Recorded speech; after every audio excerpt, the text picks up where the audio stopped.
మాకు గవర్నర్ గారు అన్యాయంగా మా యొక్క ప్రతిపాదనలను గత ప్రభుత్వం చేసిన ప్రతిపాదనలు రద్దు చేసింది. రద్దు చేసినటువంటి ఒక రద్దు చేసిన దాన్ని హైకోర్టు కొట్టివేసింది. హైకోర్టు ఆర్డర్ మాకు ఫేవరబుల్గా వచ్చింది. అయినప్పటికీ కూడా గవర్నర్ అమలు చేయకపోతే మేము సుప్రీంకోర్టుకు వచ్చినాము.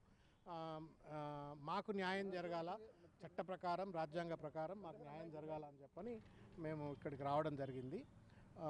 ఆర్డర్ కాపీ రాలేదన్న ఇవాళ సుప్రీంకోర్టు ఆర్గ్యుమెంట్స్ది. అది వచ్చిన తర్వాత నేను ఇమీడియట్లీ మీ అడ్వకేట్ చెప్పినటువంటి అంశం ఏంటి? మీ అడ్వకేట్ మీకు ఇచ్చినటువంటి అంశం ఏంటి? అంటే ఏం జరిగిందన్నారు? ఏం జరిగిందని చెప్పారు? తెలియకల ప్రశ్న ఇది. నో, ఏమన్నారంటే గతంలో ఉన్నటువంటి సుప్రీంకోర్టు ఆర్డర్ ఏదైతుందో దాన్ని మోడిఫై చేస్తూ ఉన్నారు.